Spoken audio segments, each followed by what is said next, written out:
Nutrition is an important pillar to our health and will be a foundational topic that we discuss over the next 6 weeks. So I'm not going to tell you what to eat or the best diet plan out there, but I'm going to provide you tips and strategies that you can start implementing into your day-to-day eating habits to self-experiment and to build strategies that are sustainable to you in the long term. The best meal plan, the best diet plan is one that you can commit to in the long term. Additionally, I want a diet paradigm shift because more often than not, diets fail.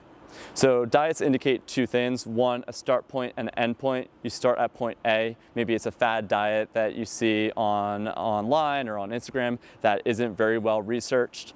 But then at point B, once you finish that diet, you hit that goal, what happens? More often than not, the individual goes back to their original eating habits. All right. Finally, diets fail because they're too restrictive in nature.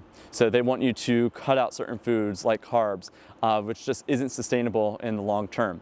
So remember, long-term health and wellness is the goal. So we want to find strategies that are sustainable in the long term. And remember, life is life. We want to enjoy life. So I'm not going to have you cut out the pasta, cut out the carbs, the ice cream, the pizza, because life is life. I still want you to enjoy those foods, but I am going to provide you those tips that you can implement to make everything else you do on a day-to-day basis more holistic, all right? As long as you get the 90% right, the 10% will fall in place. All right, so over the next 6 weeks, we're going to talk about why food is neither good or inherently bad. Context matters.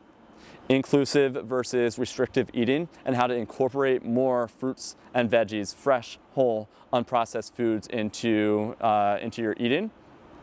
We're going to talk about navigating the internal relationships with how you eat, what is on your plate, what you put in your body, and how exercising isn't a justification to eat. We're going to also talk about navigating the external relationships with our food, eating out with friends, eating over the holidays, and realizing that one day, one meal, 2 days, 2 meals, 1 week, whatever it may be, won't set you back. And finally, we're going to close it out talking about eating for performance and really viewing food as fuel for both physical and mental performance.